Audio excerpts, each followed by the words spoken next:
Welcome all of you on nursing notes by DS YouTube channel. आज हम discuss करने जा रहे हैं कम्युनिटी हेल्थ नर्सिंग के कुछ इम्पोर्टेंट क्वेश्चन, जहां से जिन टॉपिक्स से नॉटसेट और एसजीपीजीआई में और मोस्टली सभी एग्ज़ाम्स में क्वेश्चन पूछे जाते हैं, उन टॉपिक को हम कवर करने जा रहे हैं। तो अगर जो भी आपको यहाँ से नोट्स बनाना हो, क्योंकि हम क्वेश्चन के थ्रू ही जो भी रिलेटेड टॉपिक है उसको भी कवर करने जा रहे हैं। तो सबसे पहले क्वेश्चन देखते हैं। फर्स्ट क्वेश्चन है, the principle of primary health care include. जो प्राइमरी हेल्थ केयर है उसके प्रिंसिपल में कौन कौन से इंक्लूड है, कौन से नहीं। ऑप्शन ए है इक्विटेबल डिस्ट्रीब्यूशन, ऑप्शन बी है कम्युनिटी पार्टिसिपेशन, ऑप्शन सी है coverage and accessibility, option D है एप्रोप्रिएटनेस एंड कंटिन्यूटी। तो बात करें यहाँ हम सबसे पहले primary health care. Primary health care के बारे में बात करें तो जो प्राइमरी हेल्थ केयर की स्ट्रेटजी थी वो किसने दी थी। ये क्वेश्चन बहुत बार पूछा गया है एग्जाम्स में। स्ट्रेटजी, जो पीएससी की स्ट्रेटजी थी, प्राइमरी हेल्थ केयर की स्ट्रेटजी थी, वो अल्मा आटा डिक्लेरेशन ने दी थी। अल्मा आटा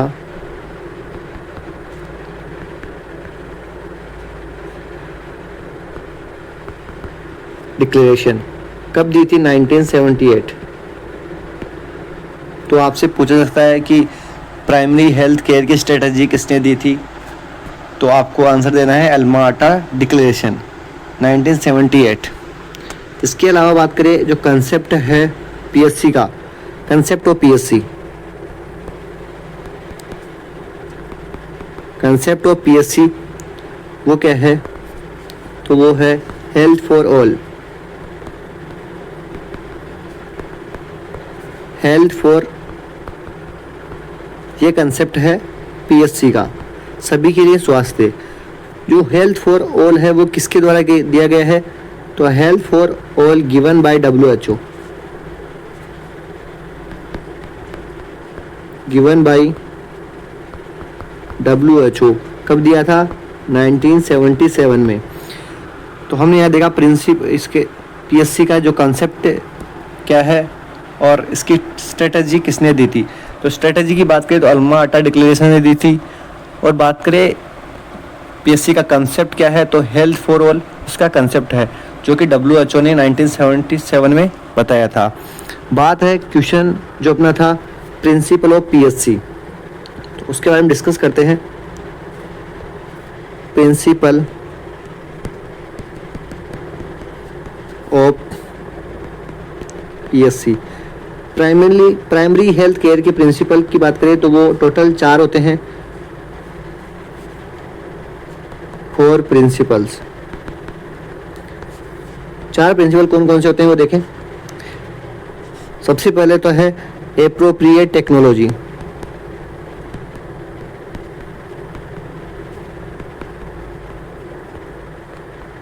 एप्रोप्रिएट टेक्नोलॉजी। दूसरा बात करें इंटरसेक्टोरल कोऑर्डिनेशन, इंटरसेक्टोरल कोऑर्डिनेशन। तीसरे प्रिंसिपल की बात करें तो वो है कम्युनिटी पार्टिसिपेशन, कम्युनिटी पार्टिसिपेशन। और चौथे प्रिंसिपल की बात करें, फोर्थ की, तो होता है इक्विटेबल डिस्ट्रीब्यूशन, इक्विटेबल डिस्ट्रीब्यूशन। तो ये 4 प्रिंसिपल है। एप्रोप्रिएट टेक्नोलॉजी, मतलब जो भी प्राइमरी हेल्थ केयर आप दे रहे हो उसमें टेक्नोलॉजी एप्रोप्रिएट होनी चाहिए। प्रॉपर टेक्नोलॉजी के थ्रू आप केयर दे तो अच्छी केयर मिल सकती है। सेकेंड है इंटर सेक्टोरल कोऑर्डिनेशन, जो भी हेल्थ केयर के सेक्टर्स हैं उनमें आपस में अच्छा कोऑर्डिनेशन हो, तब हम एक अच्छी केयर प्रोवाइड कर सकते हैं। थर्ड है कम्युनिटी पार्टिसिपेशन, जिस भी कम्युनिटी को हम, जिस भी एरिया में हम अपना प्राइमरी हेल्थ केयर दे रहे हैं, वहाँ की कम्युनिटी द्वारा अगर अच्छा पार्टिसिपेट किया जाता है, उनके द्वारा अगर कोऑपरेट किया जाता है, तो हम अच्छी प्राइमरी हेल्थ केयर दे सकते हैं। लास्ट है इक्विटेबल डिस्ट्रीब्यूशन, सभी को बिना किसी भेदभाव के सभी को बराबर हेल्थ केयर देना, ये इसका चौथा प्रिंसिपल है। तो ये 4 प्रिंसिपल है पीएससी के, तो ये आपको चारों याद रखते हैं। यहाँ से आप इनको लिख भी सकते हो। और कंसेप्ट और जो इसकी स्ट्रेटजी है वो किसने दी, कौन से सन में दी, वो भी आपको याद रखना है। तो एक बार फिर देख लें। कंसेप्ट की बात करें तो हेल्थ फॉर ऑल होता है, जो कि WHO ने दिया था। कंसेप्ट की बात, स्ट्रेटजी की बात करें तो अल्मा अटा डिक्लेरेशन ने दी थी 1978 में। तो अब हम बात करें हमने क्वेश्चन की। क्वेश्चन था कि इनमें से कौन कौन से प्राइमरी हेल्थ केयर में इंक्लूड है।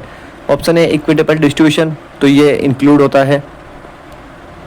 नेक्स्ट बात करें कम्युनिटी पार्टिसिपेशन, तो ये भी इंक्लूड रहा है।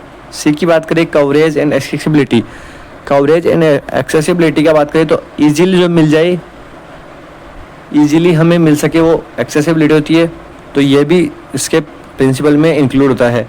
एप्रोप्रिएटनेस और कंटिन्यूटी, ये इसके प्रिंसिपल में इंक्लूड नहीं है, तो जो इसका आंसर होगा ऑप्शन ए होने वाला है। ऑप्शन ए, बी एंड सी, ये तीनों ही पीएससी के प्रिंसिपल होते हैं।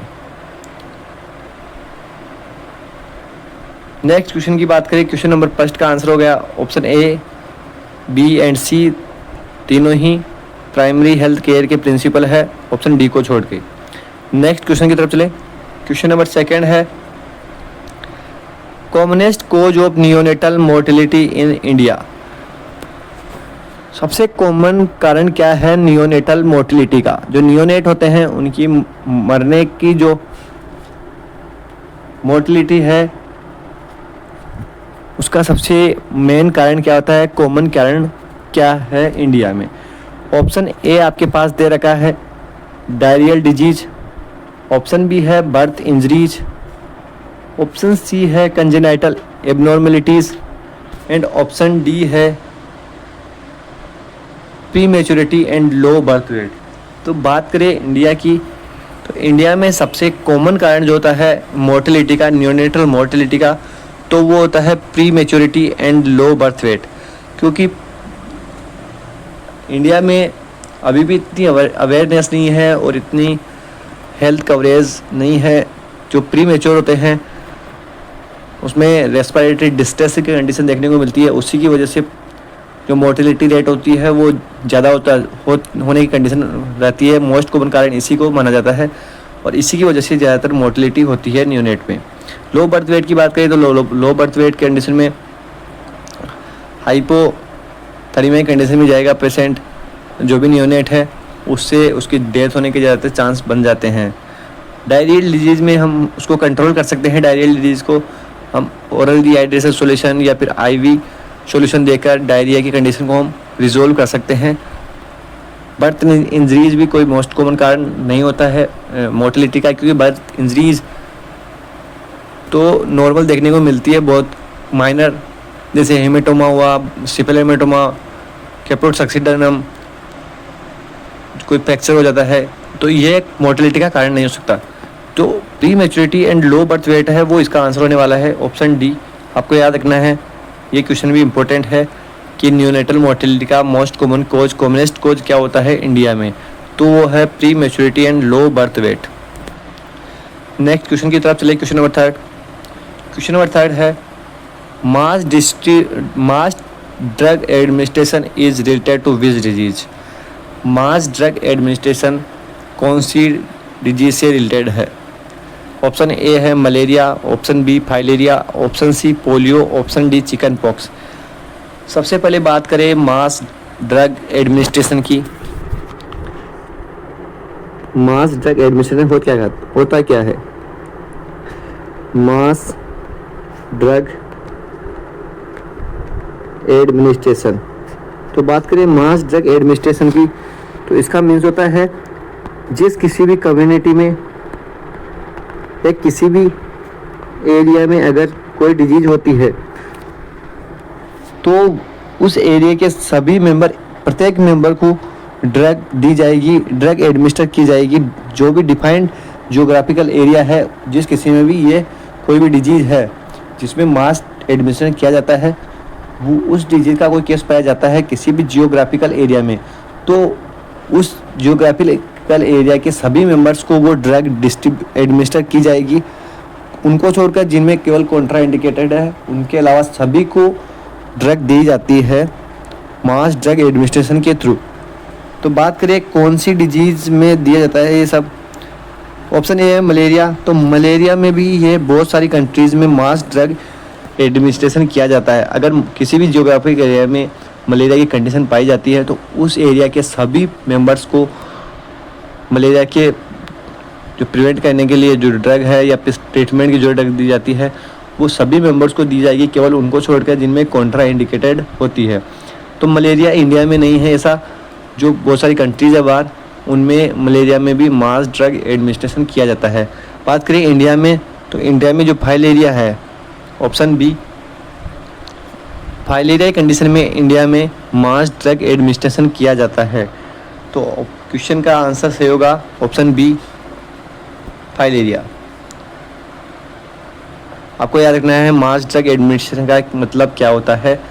जिस किसी भी जियोग्राफिकल एरिया में फाइलेरिया की कंडीशन केस पाया जाएगा उस एरिया के सभी मेंबर्स को इसके लिए ड्रग एडमिनिस्टर की जाएगी, केवल उनको छोड़कर जिनमें वो ड्रग कॉन्ट्रा इंडिकेटेड है, बाकी सभी मेंबर्स को वो ड्रग एडमिनिस्टर की जाएगी।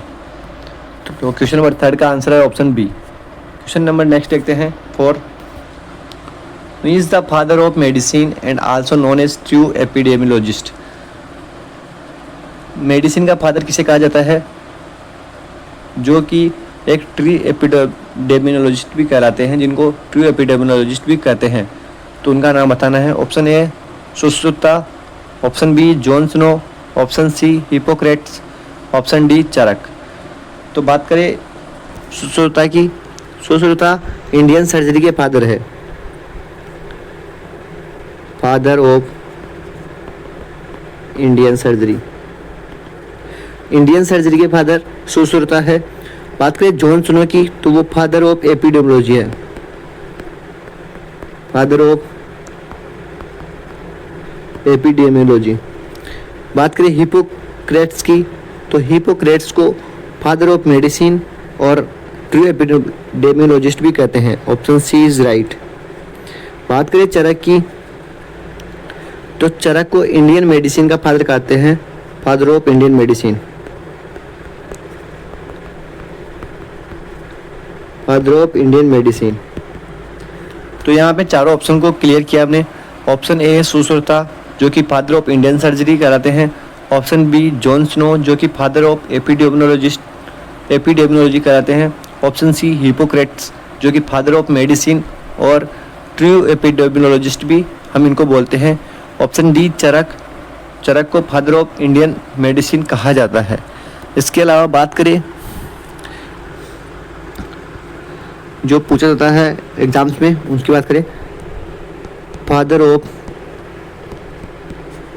होम्योपैथी, फादर ऑफ होम्योपैथी की बात करें तो वो होगा आंसर आपके पास सैमुअल हननमैन,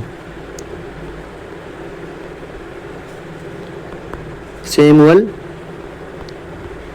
हननमैन। सैमुअल हननमैन को फादर ऑफ होम्योपैथी कहते हैं। इंडियन गॉड ऑफ मेडिसिन की बात करें,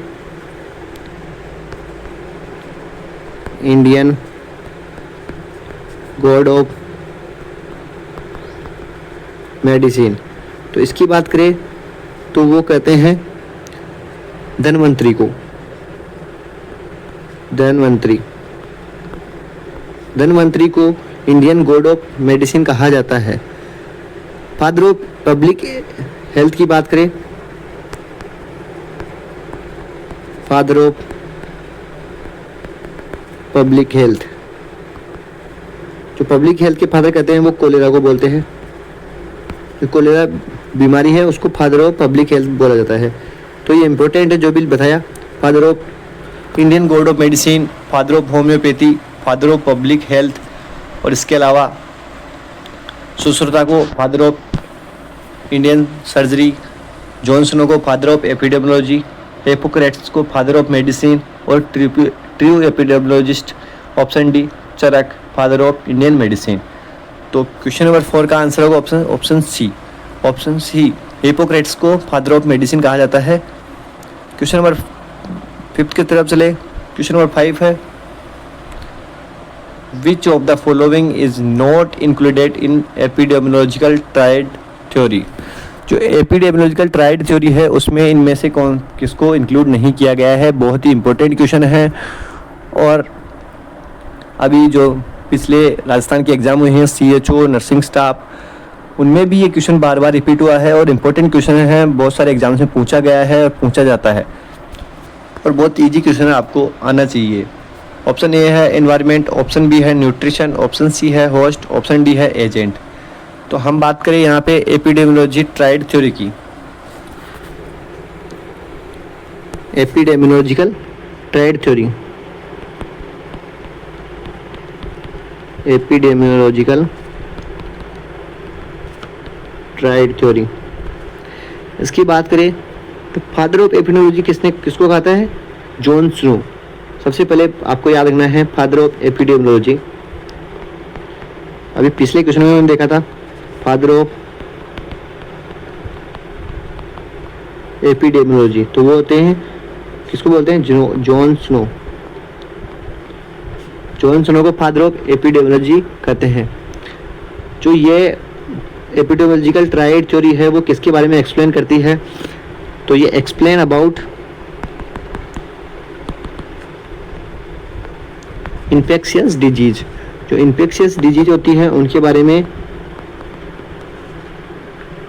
एक्सप्लेन करती है एपिडेमियोलॉजिकल ट्रायड थ्योरी। बात करें यहाँ पे जो क्वेश्चन था, जो एपिडेमियोलॉजिकल ट्रायड है उसकी बात करते हैं यहाँ पे। एपिडेमियोलॉजिकल ट्रायड, तो एपिडेमियोलॉजिकल ट्रायड में ट्रायड का मीन्स होता है 3।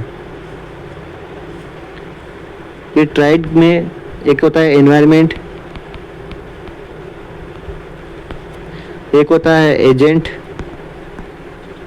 और एक होता है होस्ट। ये तीनों ही एपिडेमियोलॉजिकल ट्रायड में इंक्लूड होते हैं। यहाँ बात करें एजेंट की, तो जो भी कॉजेक्टिव एजेंट होता है डिजीज का उसे हम एजेंट बोलते हैं, जैसे बायोलॉजिकल, न्यूट्रिशन, फिजिकल, किसके थ्रू डिजीज हो रही है, एजेंट क्या है। बात करें इसके बाद में हम होस्ट की। होस्ट का मीन्स है जो कैरियर, जो भी कॉजेक्टिव एजेंट है उसको कौन लेके जा रहा है, इंट्रिंसिक फैक्टर ऑफ डिजीज, जैसे कि एज हुआ, ब्लड हुआ, ब्लड ग्रुप हुआ, या फिर लाइफस्टाइल हुई, किसके थ्रू ये बीमारी हमें मिल रही है वो है होस्ट, उसे बोलते हैं। बात करें इसके अलावा एनवायरनमेंट की, तो जैसे भी क्लाइमेट में चेंज होता है तो अलग अलग बीमारीज, अलग अलग डिजीज़ फैलती है, तो एनवायरनमेंट भी इन्फेक्शियस डिजीज़ के लिए रिस्पॉन्सिबल होता है। तो ये तीनों ही कंपोनेंट एपिडेमियोलॉजिकल ट्रायड में इंक्लूड है। तो जो क्वेश्चन था अपना,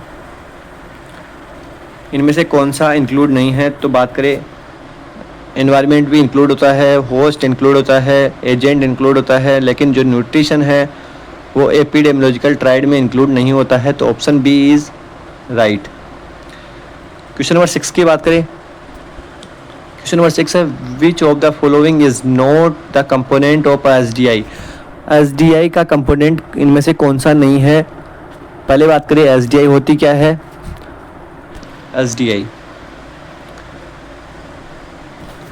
SDI की बात करें, human development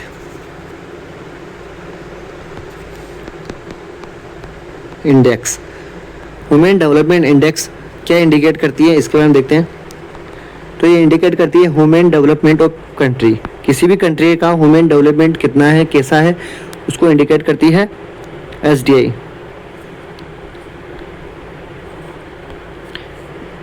indicate human development of any country. किसी भी कंट्री का ह्यूमन डेवलपमेंट को बताने वाली होती है SDI।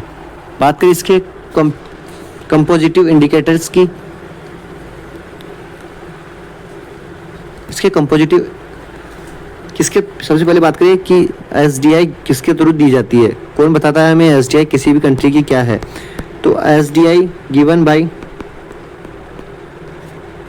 United Nation development programme, UNDP के थ्रू एसडीआई दी जाती है।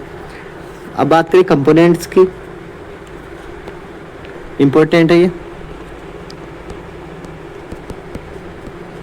Components of SDI. Components of SDI की बात करें तो 3 कंपोनेंट है। सबसे पहले बात करें लाइफ एक्सपेक्टेंसी एट बर्थ पे लाइफ एक्सपेक्टेंसी कितनी होती है। बात करें इंडिया की, अभी 2025 के जो नया डाटा है उसके अनुसार 72 ईयर लाइफ एक्सपेक्टेंसी है एट बर्थ इंडिया में। दूसरे कंपोनेंट की बात करें एजुकेशन, एजुकेशन में क्या है, मीन ईयर्स ऑफ स्कूलिंग। कोई भी एक लड़का या लड़की जो भी है वो लगभग एवरेज कितने साल स्कूल जाता है, तो वो होता है mean year of schooling. India की बात करिए करंट डाटा तो 13 साल मीन ईयर ऑफ स्कूलिंग है। तीसरे कंपोनेंट की बात करें वो है per capita income.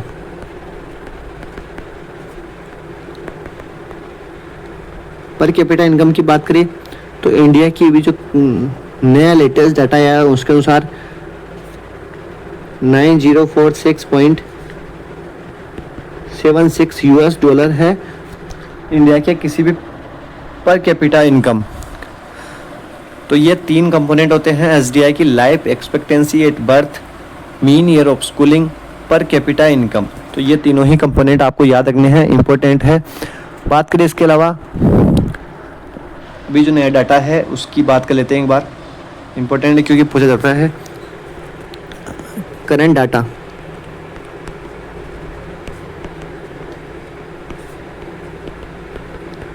Current data of SDI. बात करें टोटल कितनी कंट्रीज इंक्लूड है, टोटल कंट्रीज। तो बात करें टोटल कंट्रीज की तो 193 कंट्रीज है। इसके अलावा बात करें फर्स्ट रैंक पे कौन है, अभी फर्स्ट रैंक की बात करें तो सबसे ऊपर है अभी आइसलैंड। इससे पहले स्विट्जरलैंड था, अभी आइसलैंड आ गया है 2022 में। आइसलैंड। बात करें इंडिया की तो इंडिया की बात करें तो इंडिया है 134 रैंक, सॉरी 134 पिछली पुरानी वाले में थी, अभी जो लेटेस्ट आया है उसमें 130 रैंक पे है इंडिया। और इसकी रैंक की बात करें पॉइंट्स की तो 0.685 ये पॉइंट है इसके, और आइसलैंड के 0.972 पॉइंट है। अब बात करें इसमें पॉइंट कैसे देते हैं तो टोटल स्कोर देता है, टोटल स्कोर 0 से 1 दिया जाता है, 0 से 1 दिया जाता है। जिसका सबसे ऊपर होता है वो सबसे अच्छा एसडीआई होता है, और जो नीचे होता है वो नीचे से नीचे जाता है। तो 0 से 1 इसकी रैंकिंग स्कोर होता है। तो यहाँ पे हमने पूरे एसडीआई को कंप्लीट डिस्कस किया। करंट डेटा आपको याद रखना है एसडीआई का, टोटल कंट्रीज़ कितनी हैं, फर्स्ट रैंक किसकी है, इंडिया की रैंक क्या है। इसके कंपोनेंट्स की बात करें तो SDI component life expectancy at birth, mean year of schooling, per capita income. इसके अलावा बात करें एसडीआई कौन देता है तो यूनाइटेड नेशन डेवलपमेंट प्रोग्राम के द्वारा एसडीआई दी जाती है। एसडीआई की फुल फॉर्म आपको याद रखनी है, ह्यूमन डेवलपमेंट इंडेक्स। एसडीआई क्या इंडिकेट करता है तो इंडिकेट करता है human development of any country, किसी भी कंट्री का ह्यूमन डेवलपमेंट को इंडिकेट करता है एसडीआई। तो अपना जो क्वेश्चन था वो है तो इनमें से कौन सा कंपोनेंट इंक्लूड नहीं होता है एसडीआई में। Option A life expectancy at birth include होता है, पर कैपिटा इनकम भी इंक्लूड होता है, मीन ईयर ऑफ स्कूलिंग भी इंक्लूड होता है, लेकिन जो आईएमआर है वो इंक्लूड नहीं होता है इसमें। आईएमआर जो होता है physical quality of life index जो होती है उसमें इंक्लूड होता है। आगे जो भी वीडियो आएगा उसमें हम PQLI physical quality life index, Sullivan index और डेली की बात करेंगे। इनसे रिलेटेड एक अलग से वीडियो बनाऊंगा क्योंकि इंपॉर्टेंट टॉपिक है, इंडेक्स से रिलेटेड क्वेश्चन आता है। तो इसमें हमने जो भी बात की SDI वो आप इसको याद रख सकते हो, नोट्स बना सकते हो। क्वेश्चन नंबर 6 का आंसर होगा ऑप्शन डी। नेक्स्ट क्वेश्चन की बात करें, question number 7, floating tip of iceberg phenomena indicate. Important question है आइसबर्ग फिनोमिना से भी, क्योंकि अभी जो पिछले क्वेश्चन भी आए हैं CHO इनमें भी इनसे क्वेश्चन पूछा गया है और नॉर्थ सेट जैसे एग्जाम में भी इससे क्वेश्चन पूछा जाता है। तो आपको याद रखना है आइसबर्ग फिनोमिना के बारे में। तो जो फ्लोटिंग टिप होती है आइसबर्ग फिनोमिना में वो क्या इंडिकेट करती है? ऑप्शन ए है carrier, option B latent case, option C है अनडायग्नोस्टिक केस, ऑप्शन डी है एपिरेंट केस। तो बात करें हम एक बार इसको डिस्कस करते हैं। Iceberg phenomena, iceberg phenomena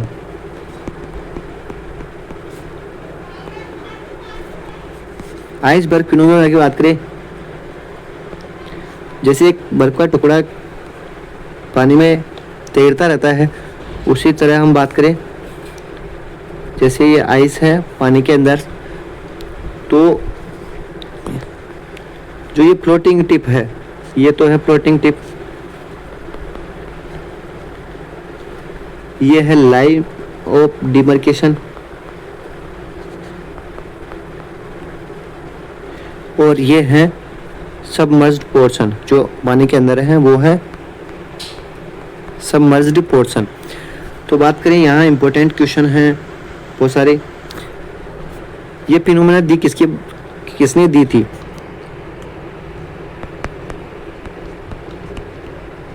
iceberg phenomena given by, तो याद रखना है जॉन एम लास्ट द्वारा ये फिनोमेना दी गई थी। जॉन एम लास्ट द्वारा आइसबर्ग फिनोमेना दी गई थी। जो टिप ऑफ फिनोमेना है फ्लोटिंग टिप इंडिकेट करती है। बात करें ये तीनों ही जो फ्लोटिंग टिप है, लाइन ऑफ डिमार्केशन है और सबमर्ज्ड पोर्शन है, क्या इंडिकेट करते हैं इसके बारे में हम देखते हैं। सबसे पहले बात करें फ्लोटिंग टिप।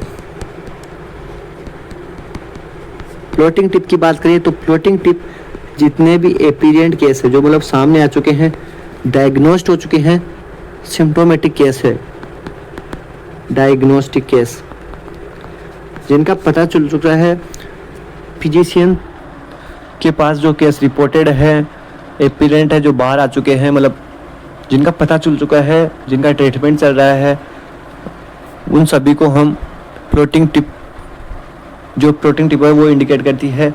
मतलब जो बाहर दिख रहा है, मतलब जो छुपा नहीं है, जो बाहर दिख रहा है, मतलब जिसके सिम्टम बाहर आ रहे हैं, एपीरिएंट है, डायग्नोस हो चुका है, उसे हम उन्हें फ्लोटिंग टिप इंडिकेट करती है। बात करें सबमर्ज्ड पोर्शन की,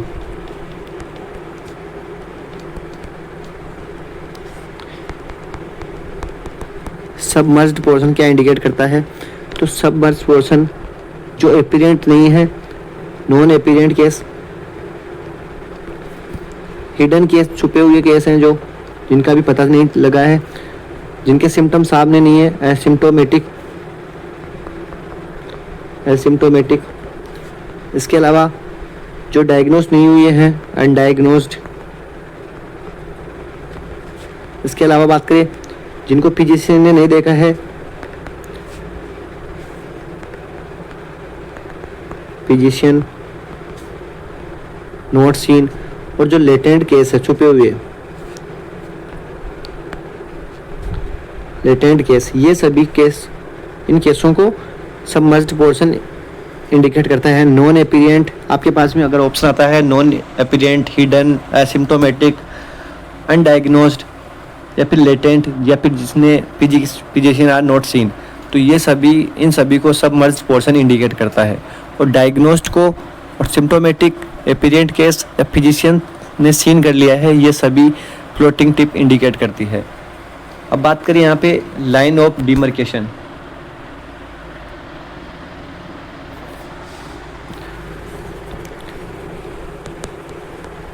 लाइन ऑफ डिमार्केशन। जो लाइन ऑफ डिमार्केशन है वो रिप्रेजेंट करती है एपिजेंट और अनएपिजेंट केसेस को।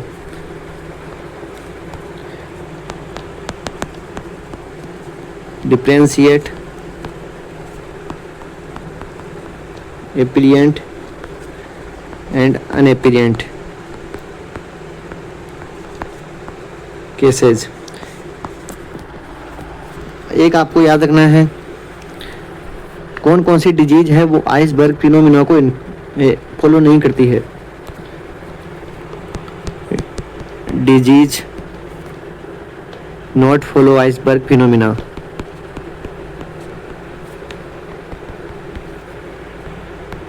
बर्ग फिनोमिना। कौन कौन सी डिजीज है जो आइसबर्ग फिनोमिना को फॉलो नहीं करती है, तो आपको याद रखना है MRT, मीजल्स, रेबीज और टेटनस। क्यों नहीं करती है? क्योंकि मीजल्स में भी रेड पेपुल बन जाते हैं, वो सामने दिखते हैं, उनमें कोई दिक्कत नहीं है क्योंकि वो सामने दिख जाते हैं उनके सिम्टम, इसलिए वो आइसबर्ग फिनोमेना को फॉलो नहीं करती है। बात करें रेबीज में भी हाइड्रोफोबिया कंडीशन होती है, जो कि उसके सामने सिम्टम अपना छुपा नहीं सकता, कोई भी उसको छुपा नहीं सकता है, तो वो सबके सामने आएगी अपने आप। और बात करें टिटनेस से, उसमें भी ओपिस्टोटोमस पोजीशन होती है और फिक्स स्माइल फेस देखने को मिलता है, तो वो भी किसी से छुपाया नहीं जा सकता।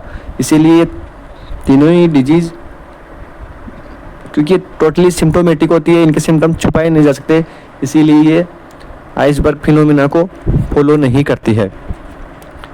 तो ये हमने क्वेश्चन की बात की यहाँ पे, क्वेश्चन नंबर 7 की। तो क्वेश्चन नंबर 7 में जो हमने आइसबर्ग फिनोमिना को डिस्कस किया है, तो फ्लोटिंग टिप है जो आइसबर्ग फिनोमिना में, वो किसको इंडिकेट करती है? एपिजेंट केसेस को। जो भी डायग्नोस्ड या फिर एपिजेंट केसेस है जिनको पीजीसी ने सीन कर लिया है, उनको इंडिकेट करती है फ्लोटिंग टिप। और बात करें कैरियर, लेटेंट फेज, अनडायग्नोज, तो ये जो सबमर्ज पोर्शन है वो इंडिकेट करता है इनको। तो option D is right. Question number 7 का आंसर होगा ऑप्शन डी। क्वेश्चन नंबर 8 की बात करें, what is generation time? Generation time किसे बोलते हैं? What is generation time? Option A disease detection to confirmative diagnosis, disease को डिटेक्ट होने से लेकर कन्फर्मेटिव डायग्नोसिस तक का टाइम। या फिर ऑप्शन बी है entry of infection to maximum infectivity. Option C है entry of agent to first antibody production, entry of agent से लेकर फर्स्ट एंटीबॉडी प्रोडक्शन तक का टाइम। ऑप्शन डी है duration from primary case to secondary case. तो इनमें से किस कंडीशन को हम जनरेशन टाइम बोलते हैं? ऑप्शन ए है डिजीज डिटेक्शन से लेकर कन्फर्मेटिव डायग्नोसिस तक का टाइम, तो उसे हम जनरेशन टाइम ना बोल के लीड टाइम बोलते हैं। लीड टाइम अगर आपसे पूछे तो उसमें आपको आंसर जाएगा डिजीज डिटेक्शन से लेकर कन्फर्मेटिव डायग्नोसिस तक का टाइम, या फिर अर्ली डायग्नोसिस से लेकर कन्फर्मेटिव डायग्नोसिस तक का टाइम हम लीड टाइम बोलते हैं। ऑप्शन बी की बात करें, entry of infection to maximum infectivity, entry of agent से लेकर, मतलब एंट्री कर चुका है एजेंट, उससे लेकर फर्स्ट एंटीबॉडी प्रोडक्शन तक का टाइम होता है, उसे हम बोलते हैं window period. Window period. Entry of infectious agent से लेकर मैक्सिमम इन्फेक्टिविटी।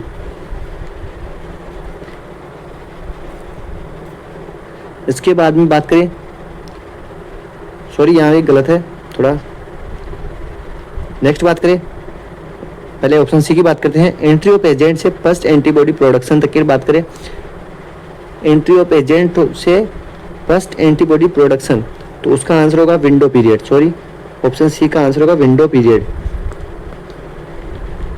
ऑप्शन डी की बात करें, ड्यूरेशन फ्रॉम प्राइमरी केस से सेकेंडरी केस, प्राइमरी केस आ चुका है, मतलब प्राइमरी केस से लेकर सेकेंडरी केस आने तक का टाइम को हम क्या बोलते हैं, सीरियल टाइम। तो ऑप्शन डी का होगा सीरियल टाइम, सीरियल टाइम। और जो अपने पास एक ऑप्शन बचा है option B, entry of infection to maximum infectivity.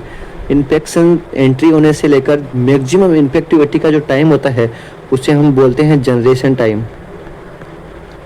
Generation मतलब जो इतनी पूरी लाइफ गुजार रहा है एंट्री से लेकर मैक्सिमम इन्फेक्टिविटी तक का टाइम। जैसे कोई भी जन्म लेता है और अपनी पूरी एज, वो चाहे बुढ़ापे तक की हो, जो भी हो, हम उसको बोलते हैं जनरेशन, उसकी जनरेशन। तो ऐसे ही जो इन्फेक्शन एंट्री हुआ है उससे लेकर जो मैक्सिमम इन्फेक्शन फैलाने की क्षमता है उसकी, वहाँ तक के टाइम को हम बोलते हैं जनरेशन टाइम। तो ऑप्शन 8 का आंसर होगा ऑप्शन बी। तो इसके अलावा आप जो ऑप्शन ए, सी और डी ये भी हमने देखा, तो इसको भी आपको याद रखना है। नेक्स्ट क्वेश्चन की तरफ चले, क्वेश्चन नंबर 9 इम्पोर्टेंट क्वेश्चन है, क्वेश्चन नंबर 9 भी। What is the correct sequence of disease progress. जो डिजीज प्रोग्रेस है उसका करंट सीक्वेंस क्या है। ऑप्शन ए है disease, impairment, handicap, disability. Option B है handicap, disease, impairment, disability. Option C है डिजीज, इम्पेयरमेंट, डिसेबिलिटी और हैंडीकैप। ऑप्शन डी है डिजीज, डिसेबिलिटी, इम्पेयरमेंट और हैंडीकैप। तो इनमें कौन सा करेक्ट सीक्वेंस है डिजीज प्रोग्रेस का। तो आपको एक निमोनिक बताऊं, DIDH, ये इम्पोर्टेंट याद रखना है आपको डिजीज प्रोग्रेशन का। सबसे पहले डिजीज होगी, उसके बाद में इम्पेयरमेंट होगा, उसके बाद में डिसेबिलिटी और उसके बाद में होगा हैंडीकैप। तो यह कौन सा ऑप्शन इसको फॉलो कर रहा है वो देखते हैं। ऑप्शन ए डिजीज, इम्पेयरमेंट सही है, हैंडीकैप लेकिन यहाँ गलत हो चुका है, option A is wrong. Option B की बात करें, हैंडीकैप सबसे लास्ट में आता है हैंडीकैप, तो यहाँ ऑप्शन बी भी रॉन्ग। ऑप्शन डी की बात करें डिजीज, डिसेबिलिटी, ये भी रॉन्ग क्योंकि डिजीज के बाद में इम्पेयरमेंट होता है। ऑप्शन सी की बात करें डिजीज, इम्पेयरमेंट, डिसेबिलिटी और हैंडीकैप, तो ऑप्शन सी इज राइट। सबसे पहले डिजीज होती है, कोई भी इंसिडेंट होगा उसकी कोई प्रिडिक्शन नहीं होती है, जैसे कोई एक्सीडेंट हुआ तो वो डिजीज। उसके बाद इम्पेयरमेंट किसी भी तरह का एनाटॉमिकल लॉस होना, किसी की मतलब किसी का हार्ट लॉस हो गया, किसी का पैर लॉस हो गया एक्सीडेंट में, तो उसे हम इम्पेयरमेंट बोलते हैं। सेकंड डिसेबिलिटी, कोई भी जो एक्शन है, जो एक्टिविटी है उनको करने में इनेबल, अगर एक्सीडेंट होगा, कोई भी कंडीशन होगी, तो जब तक वो ट्रीट नहीं होगा तो वो डिसेबल रहेगा, अपनी जो नॉर्मल एक्टिविटीज़ है वो नहीं कर पाएगा। तो जैसे चल नहीं पाएगा या फिर अगर आँख में कोई प्रॉब्लम हो गई तो देख नहीं पाएगा। लास्ट में है हैंडीकैप, लॉस ऑफ जॉब और सोशल लॉस।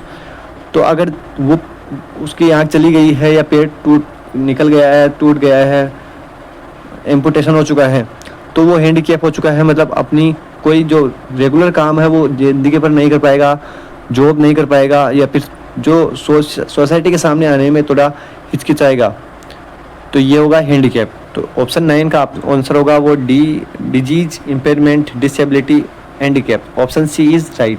आपको ये याद रखना है, DIDH, डिजीज, इम्पेयरमेंट, डिसेबिलिटी और handicap. Next question, last question की तरफ चले।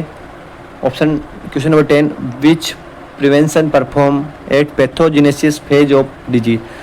जो डिजीज की पैथोजेनेसिस फेज है उस टाइम में कौन सा प्रिवेंशन, पैथोजेनेसिस का मीन्स है ड्यूरिंग डिजीज, डिजीज के टाइम में कौन सा प्रिवेंशन हम परफॉर्म करते हैं। ऑप्शन ए है प्राइमरी प्रिवेंशन, ऑप्शन बी है सेकेंडरी प्रिवेंशन, ऑप्शन सी है प्राइमोडियल प्रिवेंशन, ऑप्शन डी है टर्सरी प्रिवेंशन। तो बात करें जब डिजीज चल रही है तो हमें डिजीज को डायग्नोस करना है और उसको प्रॉपर ट्रीटमेंट देना है। तो जो सेकेंडरी प्रिवेंशन है उसमें हम अर्ली डायग्नोसिस एंड ट्रीटमेंट करते हैं।